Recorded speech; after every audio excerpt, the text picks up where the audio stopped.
Hey friends, I'm Christy and you're listening to Rock the Damn Boat. If you've ever bitten your tongue to keep the peace or said yes when every part of you wanted to say no, this one's for you.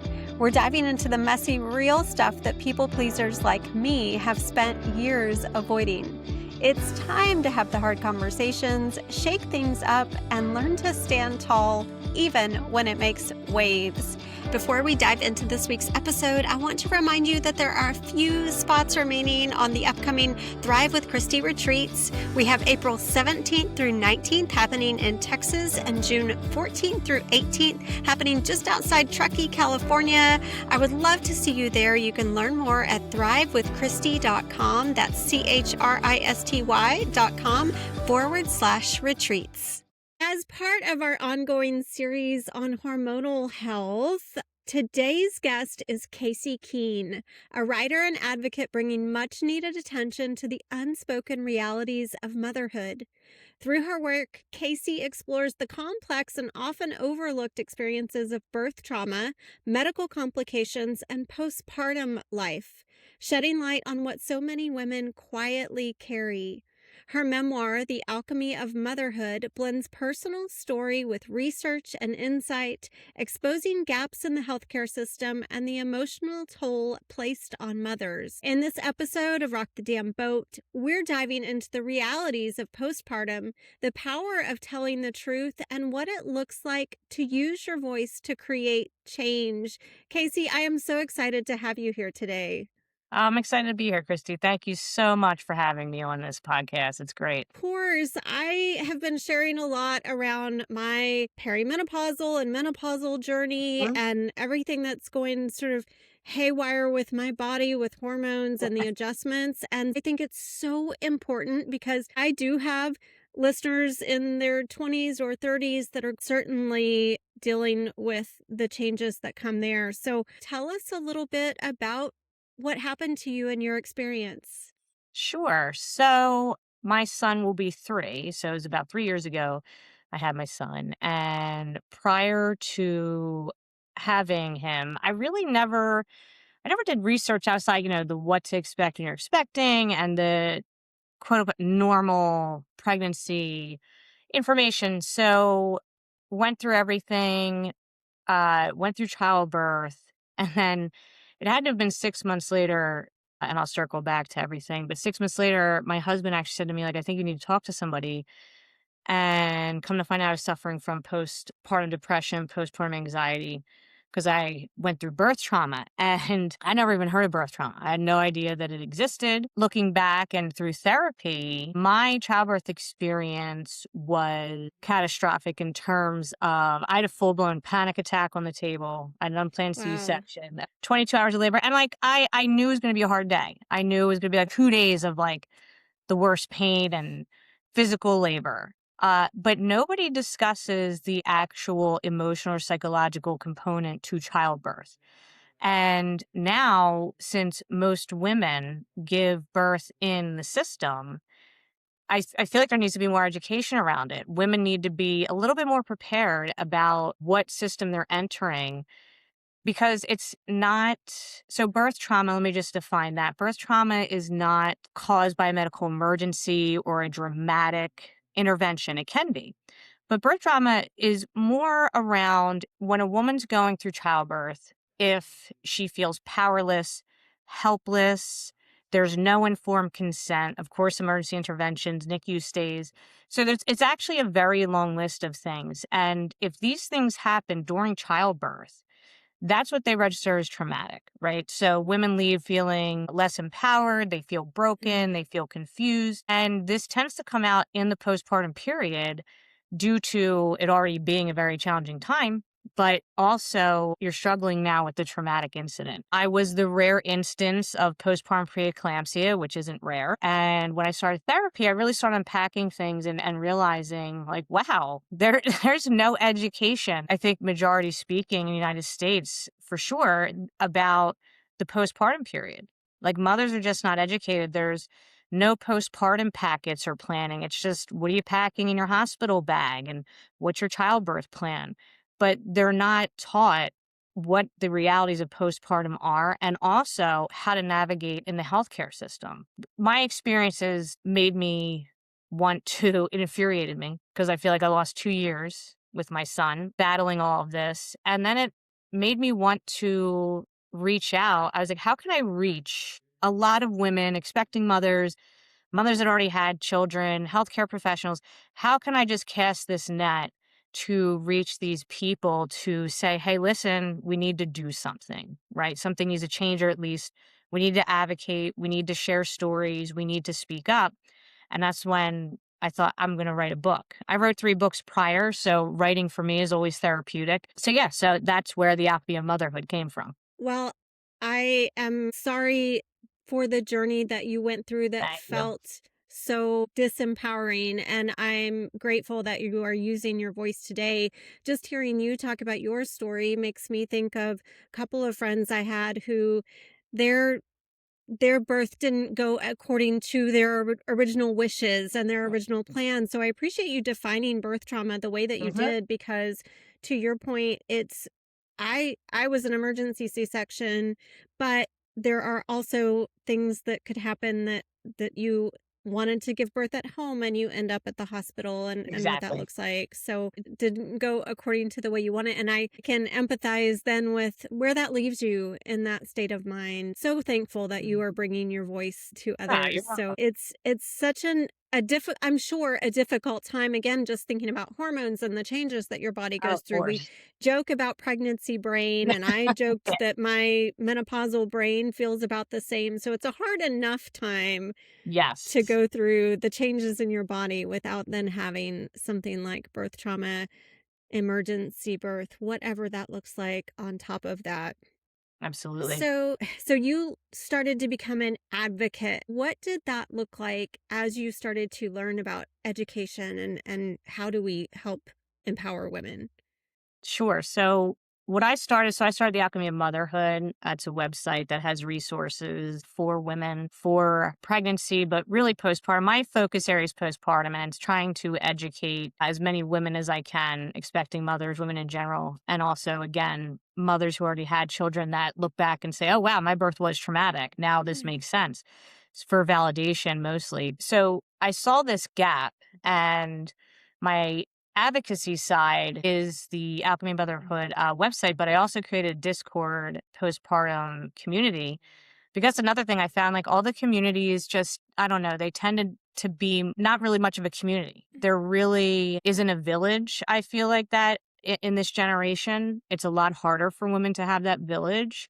So I wanted to create that in my Discord. And then again, my book. So publishing my book and getting that out there. And I'm trying to get into the healthcare side of things, reaching out to hospitals, trying to join some panels and speaking. I mean, we're all aware that the system has a lot of restraints. A lot of great professionals are in there and they want to do more and be more, and they just can't for being in that architecture. But it's little things like just putting your hand on her shoulder, mother's shoulder, spending an extra 2 minutes, looking at her in the eye, asking her how she's feeling. It's these little impactful moments that research has proven that can change the outcome of a woman's childbirth experience.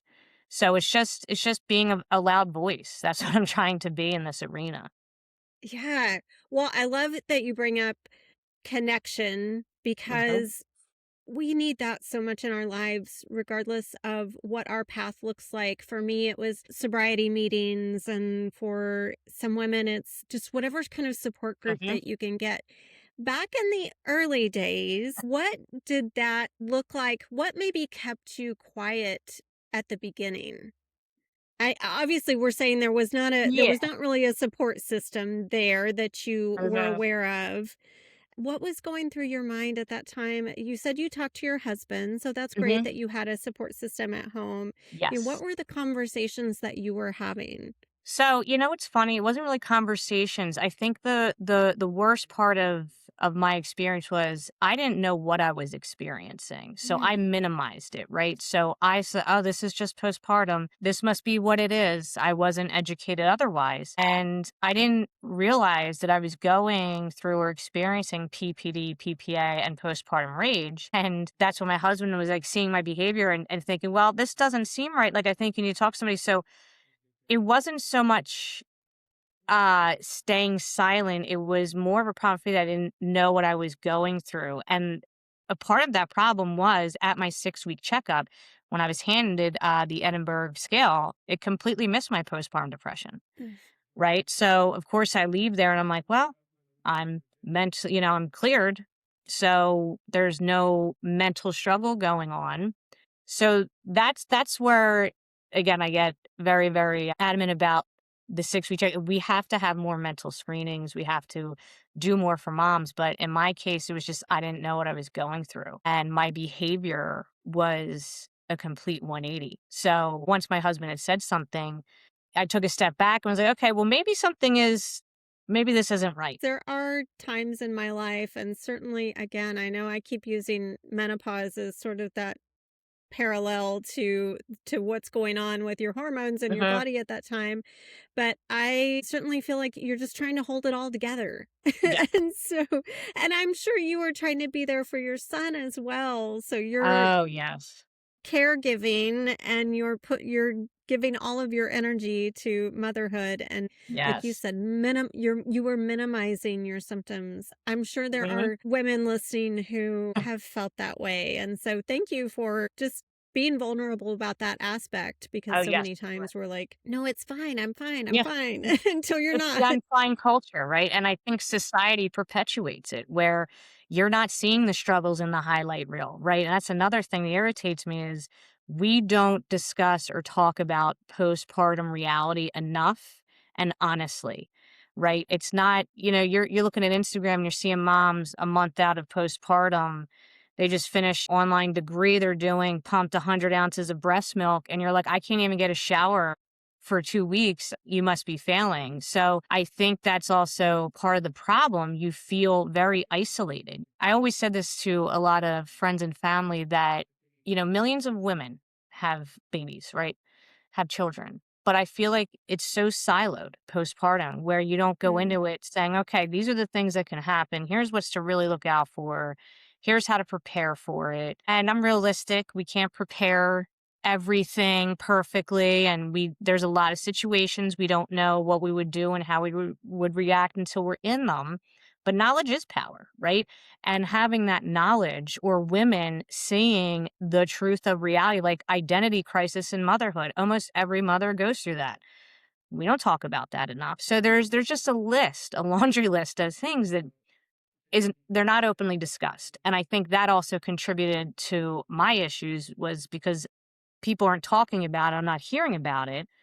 And thankfully, my husband was just like, "Hey, like, I don't think your behavior is normal. You have to you have to talk to a therapist." We feel off, and we may not realize how off we are, and then for someone else to Exactly. observe that. I'm I guess in a similar position where I tell my husband what's going on, but obviously he can't be in my brain to feel how I'm feeling, and one of the things too is it's so unique for everybody, Huh? and my treatment protocol has I've had some weird side effects with things like breaking out in hives from certain Oh, medication, wow, yeah. and different things that happen that then the doctors say, "Oh, that's not typical."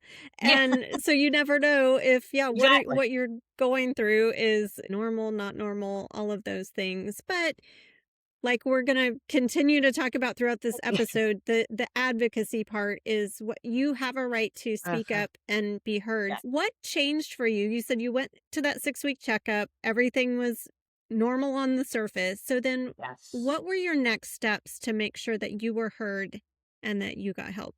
So after the 6-week checkup, that's really all you get, right? And again, at that time, I didn't do the research, right? I didn't have the information. So I wasn't like, oh, maybe I should schedule a follow up. Maybe I should ask for this screening. I just kind of left there and was like, oh, okay, yeah, I'm medically cleared. That doesn't mean healed, right? It just means you're medically cleared. So as I went into therapy, And really what really helped me and really gave me more of a voice is being in therapy, understanding first what my problem was, right? The birth trauma, experiencing that, which then mothers who go through traumatic births are more prone to get postpartum depression and anxiety. So researching about that and saying, okay, I have that. Let me do the research. And then when I decided to write my memoir and put it out in the world, I did a lot of research because I was like, I want to share my story, but I want to do it in a way where it's, and I don't want to say this woe is me, but not just like, oh, this is what happened to me. Like I wanted to have the research. We need to make sure, number one, I need to make sure, was it just strictly personal? Was I that rare instance, right? And come to find out through my research, I am not a rare instance. I am more of the normal. And we've Mm, just accepted this normalcy, right? So instead of asking what's wrong with me, I started asking what's wrong with the system. And that's where all the research comes in and finding out the lack of postpartum preparation and even childbirth inside the healthcare system and how, a lot of women are leaving that experience. So it was more just collecting that research.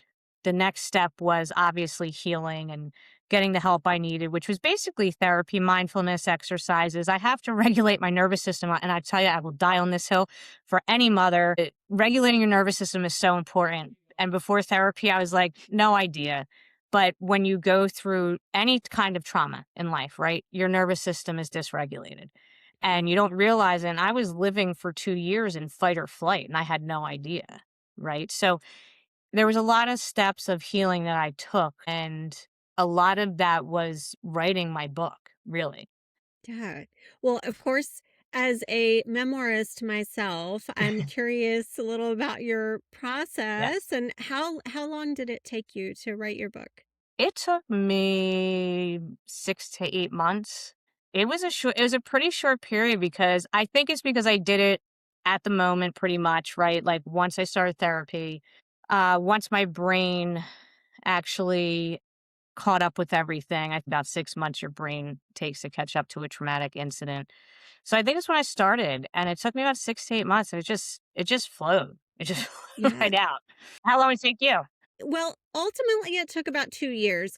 Yep. I would say writing time was probably 8 to 10 months, but I Okay. took a full 10-month break because in writing about sobriety and the trauma that Mhm. I'd had from past relationships and different things, I took time out, worked with a somatic experiencing coach Oh, because perfect. kind of like Nice. you're Yeah. talking Yeah. about, like that regulation, I 100%. needed Yep. to regulate what was happening in my body when these memories were coming back and having to Mhm. write about them. It's interesting because writing the first time it felt very subjective and I was very in it. And then later with editing, I was much more objective having gone through that work to Yes. heal. So I can understand therapy alongside writing. Yes. Writing is cathartic, but that therapy definitely helps. 100%. Yeah. During this time, you had your Discord group started, Yes. or Yes. okay. Had So that that's where you were started. gathering some of those Yeah. stories and Yeah. information. Gathering stories. I also, I would go on Reddit, I would search forums, and I wanted to kind of also see like what other mothers were saying in real time, right? And just across the board, it's like it's the same theme. There's a lot of postpartum depression, a lot of anxiety. I mean, 1 in 7 women will be diagnosed with postpartum depression. Up to 50% of them will remain undiagnosed. It's extremely common, and it's not talked about enough. It's not discussed. That's the biggest disservice we could do to mothers because postpartum mental health can be a generational issue, right? If a mother's struggling mentally, she could end up getting a divorce because the marriage will eventually Mm. suffer, right? Studies show that children growing up with a mother with PPD or PPA, they tend to be more anxious. So these are generational issues. And it's just like the system stops once the mother leaves the hospital and says, "Okay, we're done. Thank you." And we're not watching what's happening. We're not researching what's happening afterwards. And for them to thrive, for a family to thrive, for generations to thrive, we need to make that more important, like a more important issue. Did you find in your research and in talking to all of these other women, was this the first time in their life they've dealt with their mental health and depression, maybe Yes. didn't have a history of that, so this was new for them. Yes, new. So most of them are new. Some of them, of course, if you had mental health struggles prior, you're more prone again to experience postpartum depression or anxiety. But a lot of these women, it was their first time, and some of them, it was their second child, third child, where they're like, "Oh, my first one was fine, totally great." Wow. Yeah. So that's another misconception is you can have two kids, you're postpartum, easy peasy. Third one comes and it's completely different, right?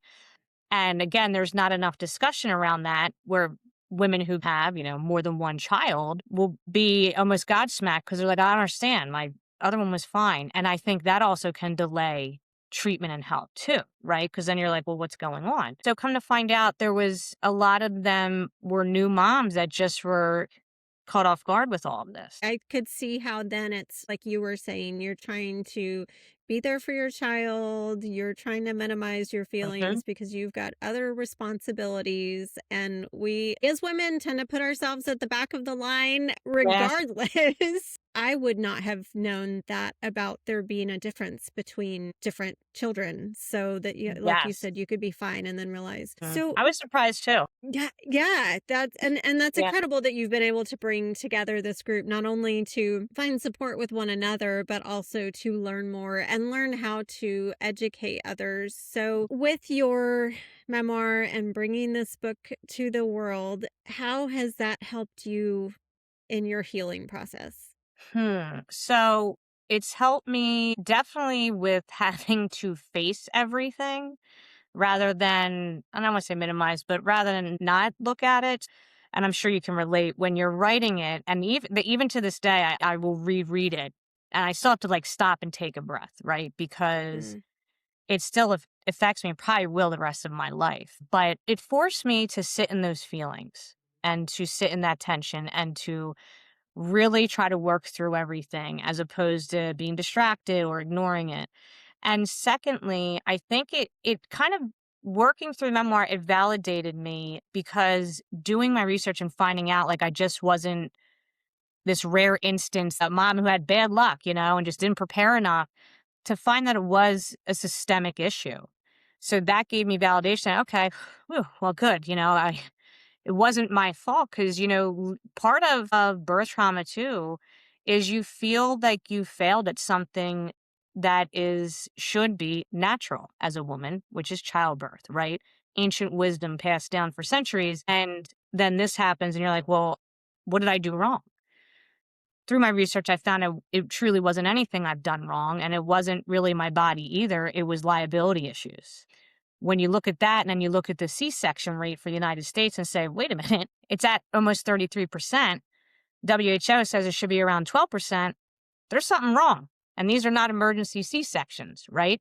There's just a lot of layers that validated my experience, my emotions. So that also helped me work through that while I was writing because of that research. I appreciate that you bring up when we feel like our story is not as important because we Mhm. think it is just us. And that's something, just as a memoirist, speaking to anyone about their story, just anyone who's listening, who's like, your Yes, story and your voice matters, it and matters. you Yep. will reach somebody. I have people come back and say, your book helped me get or stay sober. And I'm sure Yes. you have had countless mothers say, wow, I feel less alone. Yes. No, I agree. And that's the other thing. Shared stories are so important, right? Whether it's for validating another mother or giving another mother the courage to share hers. And I actually just started a Substack because I was like, oh, what's another good way to be able to provide resources and tools for expecting moms, postpartum moms. I'm starting a series called Motherhood in Their Voices, and it's about women coming through to share their experience with childbirth and or postpartum. So shared stories are so helpful for anybody. I couldn't stay quiet about it. I had to speak about I had to speak up. Well, I'm glad you did, and I'm sure there are a lot of mothers who are also glad you did because again, they feel less alone. Yes. What are some steps that women, okay, so they've had their Mhm. child, they're feeling off or not like themselves. So where do they start in this postpartum journey? Sure. So first postpartum plan, right? Back it up a little bit. Have a plan. Have a postpartum plan. Okay. That means whether or not you have a village, create one. Put mental health at the top there to track. I would say track your symptoms, and that's physical and mental. When you're in postpartum, you're so sleep deprived, like trying to recall anything from Mm. memory is just nearly impossible, right? Postpartum has this weird ability to shift time, like physics. It's crazy. So it's just a lot easier to track everything. So if you do have a doctor's appointment, you're not trying to pull from memory. But my biggest thing is if something feels off, or if a woman's saying like, oh, I just feel like the baby blues, but it's been like 3 weeks, it's been a month, or it's getting worse, talk to somebody. Talk to a friend, partner, family member, OB, primary, somebody. It is very important to always reach out if you're struggling mentally, because postpartum mental struggles, they thrive in isolation. They do. Mm. And we need to bring it to the light no matter how hard it is. And I know some moms too, and I've seen this across the board. Well, I'm scared. I don't want to go on medication. And not everybody needs medication. I didn't need medication, thankfully. I needed therapy. I needed nervous system work. Thankfully, I have an extremely supportive husband to help me through all of this as well. So you just have to adapt with the situation you're in.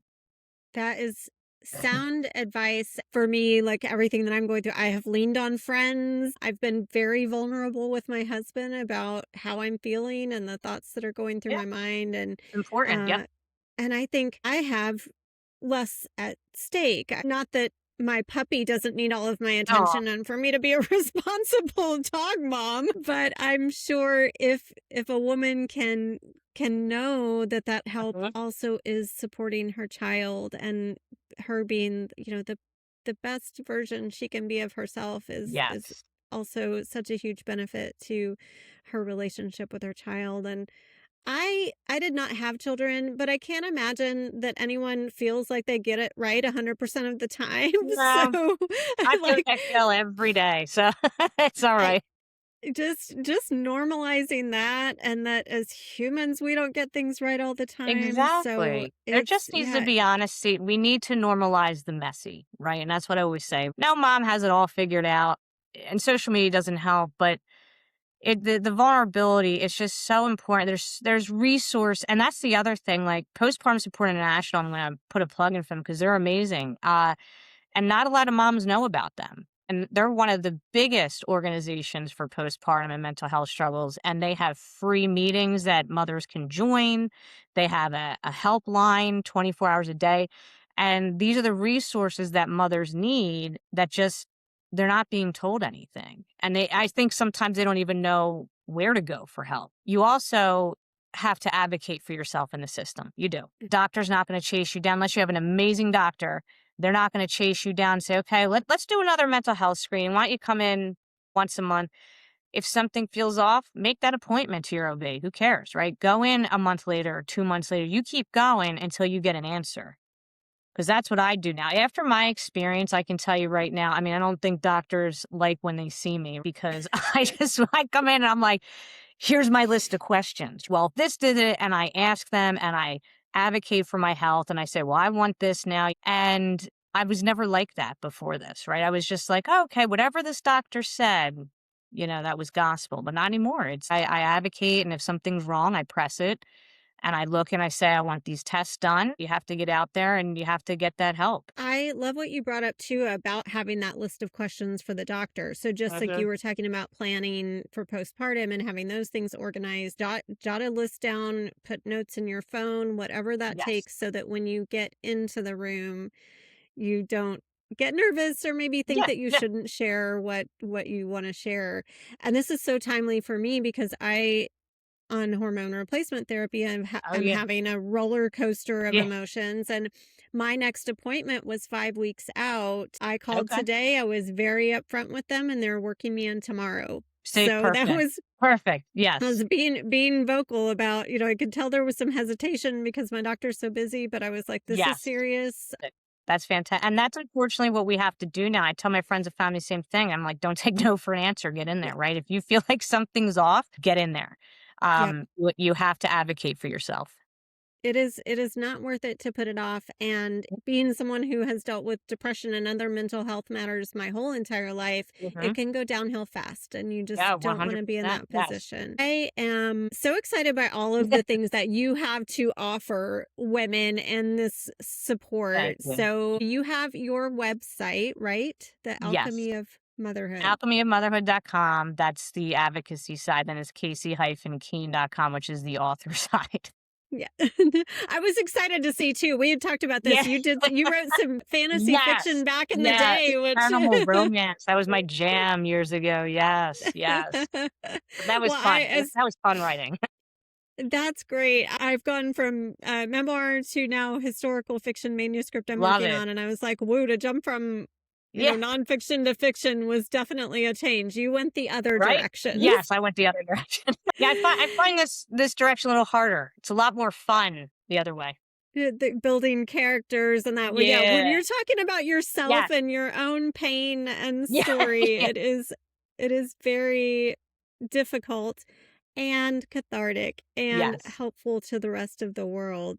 So 100. you can find your book, The Alchemy of Motherhood. So both the website and the book. You Yes. still run the Discord So on group? the Discord, and the links are on my Alchemy of Motherhood website. My book is going to be actually published in May. So May 26th will be published, which is exciting. And that you can get on Great. Amazon. You could pre-order it now. You Like, mentioned the Substack series, so I think that's going to be so helpful. I'm not very consistent as a writer on Substack, but I do love reading great content there, and I think that it's a great platform is platform. growing. So, It's definitely going to be useful for a lot of people. and the perfect place to connect with others looking for what you've got. I've noticed that it's such a great platform for finding the topics that you need and catching some of the notes that people post about, dear universe, bring me. And I'm like, I'm all about the neurodivergent midlife Yeah. women Yeah, who exactly. feel big feelings. Yeah. Point me in that direction. Yes. Yeah, Substack's great. Well, I'm so glad that you have transformed your story into one of advocacy and using your voice, talking about the postpartum period in motherhood, which is meant to be such a beautiful time and can also be a challenging one. Thank you for normalizing that for women everywhere, mothers everywhere. I Welcome. always like to ask my guests who their boat rocking role model is. So who comes to mind for you? So my answer is probably gonna be a little different. So mine is not so much one woman. Mine is a collective of All women. right. The women that share their story before they're ready, the women that like to ask the questions, push the boundaries, and push back on the systems. Those types of women gave me the inspiration to say, okay, we can make a change. We're not super popular and well known, but you just have to just stick with it and just keep going. Yes. I always think I've come from such a quiet and shy background, which is why I started to rock the boat, use my voice more, Perfect. Yeah. create this podcast. And I always think there's such a big leap for me from where I've come to activism or, some of those and I just admire women like that who Yes. are out there making waves in a big, big way. And I think, yeah, it's a great, great way to honor them to what you're saying. And you have Yes. become one of them. They have helped I shape hope who so. you are. Trying. And well, Casey, it's been an amazing conversation, and I'm so glad that you shared about your story and this. We've been talking about hormonal health this Yes. month, and it's from Perfect. midlife to postpartum to all the times that we go through those changes. It's important for us to honor and respect each of those periods. And Yes. thank you for using your voice and sharing your story. Oh, you're welcome. Thank you for having me. And thanks to everyone for listening. I will drop links and all of the resources Casey talked about, and we'll see you again soon. You've been listening to Rock the Damn Boat, a podcast produced and recorded by Christy Hughes. You can follow, subscribe, subscribe on both Apple and Spotify, and your 5-star review goes a long way. Thank you so much for your support of the show.